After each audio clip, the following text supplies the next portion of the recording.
Mientras la pandemia sigue creciendo en algunos países, en otros ya se ha estabilizado e incluso hay algunos en los que está disminuyendo.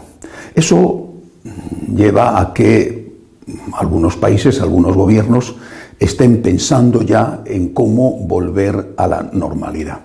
A eso se le está llamando la desescalada, es decir, el procedimiento para ir suprimiendo las medidas excepcionales que han mantenido confinadas en sus casas a millones y millones de personas. La desescalada es como bajar la montaña. Si es difícil subirla, puede ser incluso más peligroso bajarla. Te puedes pegar un golpe grande, por eso es un tema realmente delicado.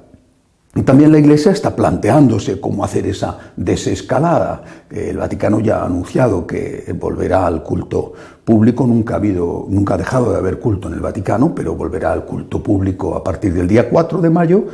Y muchas conferencias episcopales han solicitado a los respectivos gobiernos que permitan ya a los fieles ir a misa. Pienso, por ejemplo, en España, Argentina, Alemania, Austria, pero que yo sepa, solo en este último país ha habido ya una respuesta positiva de parte de las autoridades. En otros países todavía eso no se ha pedido, pero sí que están pensando en consagrar sus pueblos a la Santísima Virgen, con un poco de retraso, porque hay algunas naciones que ya lo han hecho. En Italia y en Estados Unidos lo harán en el próximo mes de mayo.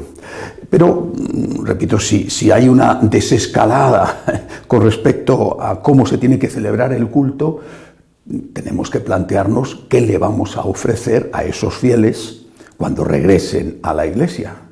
Lo único que se va a hacer es preparar los templos para que la gente se siente a una determinada distancia o que lleven las mascarillas. Me parece que eso sería realmente muy pobre. Tengo que insistir en una cosa, porque sé que cada vez que hablo de esto hay personas que se sienten muy ofendidas. Es decir, hay personas que han perdido a seres queridos o cuya situación económica está muy mal debido a la pandemia y consideran ofensivo que alguien, en este caso yo, pueda decir que de este terrible mal que se ha cobrado tantas vidas inocentes puede salir algo bueno. A pesar de eso, y sin deseo de verdad de ofender a nadie, porque comprendo los sentimientos de las personas que han sufrido, que están sufriendo, insisto en que de este mal tenemos que intentar sacar algo positivo. ¿Qué es lo positivo? Repito, del mal, sin deseo de ofender a nadie, pero ¿qué es lo positivo? Imaginemos que la Iglesia hubiera podido lograr, a mí me parece que evidentemente hubiera sido imposible, pero imaginemos que hubiera podido lograr que los católicos practicantes y buena parte de los no practicantes hicieran 2 meses de ejercicios espirituales, 2 meses de retiro absoluto, 2 meses en que han tenido muchísimo tiempo para rezar y que han asistido diariamente a misa, aunque ciertamente ha sido virtualmente, que no tiene nada que ver. No cabe duda de que la misa presencial es muchísimo mejor, sobre todo por la comunión, pero bueno, algo es algo. Imaginemos que esto hubiera sido posible. Sé que, lo dicen las estadísticas, lo que más se ha consumido en este tiempo ha sido la pornografía. Esto está haciendo un daño que costará muchísimo erradicar. Pero después de la pornografía, lo que más se ha consumido en este tiempo han sido materiales de tipo religioso. No solamente católicos, pero materiales de tipo religioso, online, es decir, a través de las redes. Bueno, pues imaginemos que la Iglesia hubiera podido conseguir que todos sus católicos, todos sus fieles, no solamente los practicantes, estuvieran durante 2 meses encerrados en ejercicios espirituales, con la misa diaria, con meditaciones diarias y con oración diaria. Después de esos 2 meses, lo único que le va a ofrecer a esos católicos es cómo tienen que sentarse en los templos. Hay que preguntarse necesariamente cómo es esa gente, cómo son esos fieles que ahora van a volver a llenar las iglesias. ¿Qué es lo que esos fieles necesitan? Necesitan comulgar, necesitan confesarse, pero necesitan también algo más.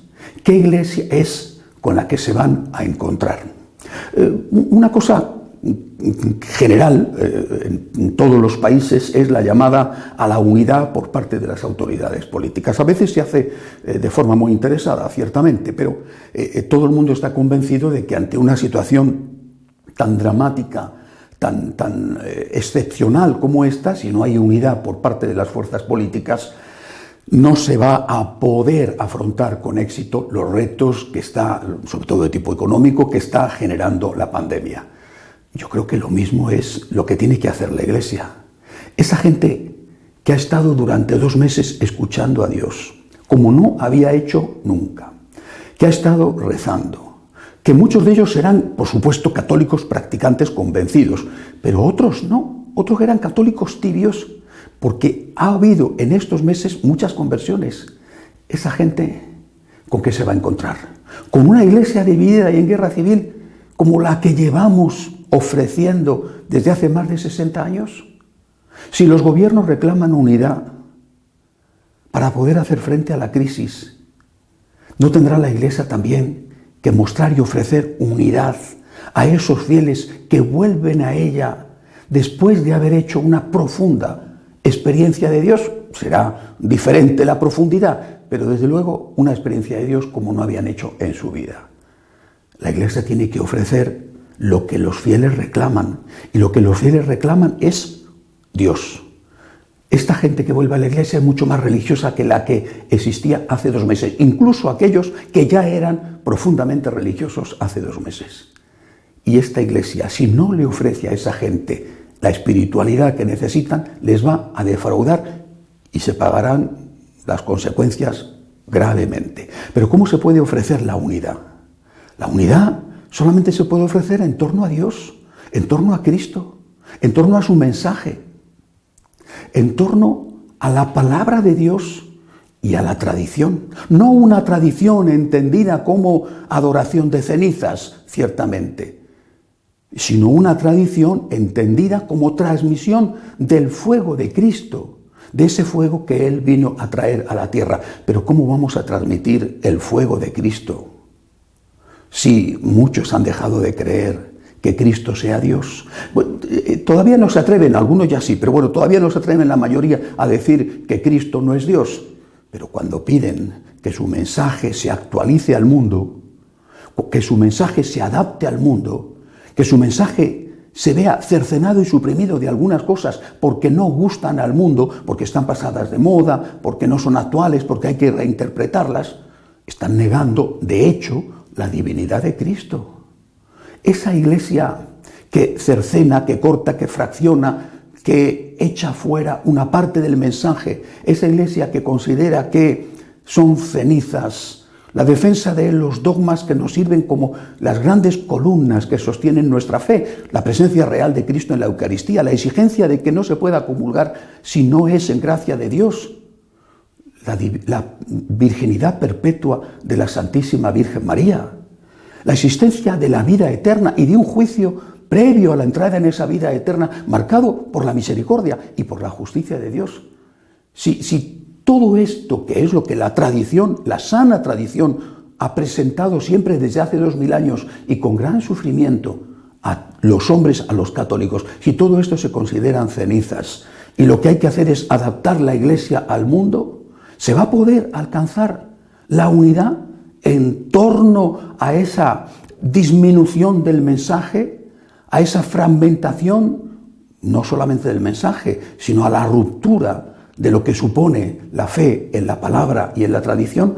Yo creo que no. A mí me parece que los defensores de la palabra y de la tradición han demostrado durante los últimos 60 años, pero desde luego durante los últimos años, su capacidad de resistencia. Aguantan los insultos, los desprecios y a veces las persecuciones. Y desde luego no se van a rendir.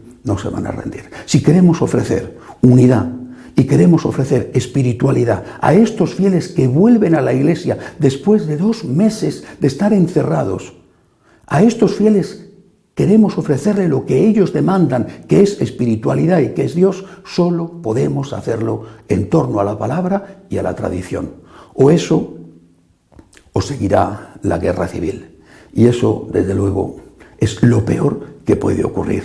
Una casa, un reino, una iglesia en guerra civil, dijo el Señor. Se derrumba casa tras casa. La gente nos pide a Dios. La gente vuelve a reclamarnos lo esencial. Y no que le hablemos de la Pachamama o no que le hablemos de que tenemos que hacer la comunión para todo el mundo, incluidos los protestantes, o que hay que plantearse las sacerdotisas, o todo eso es algo que genera división. Insisto, o volvemos a lo esencial, o volvemos a Cristo, o volvemos al respeto de la palabra y a aquella tradición sana que nos ha transmitido íntegro el mensaje. Insisto, o continuará la guerra civil y estaremos defraudando a esos hombres que esperan de nosotros que seamos los vínculos que ellos necesitan para encontrarse con Dios. Hasta la semana que viene, si Dios quiere.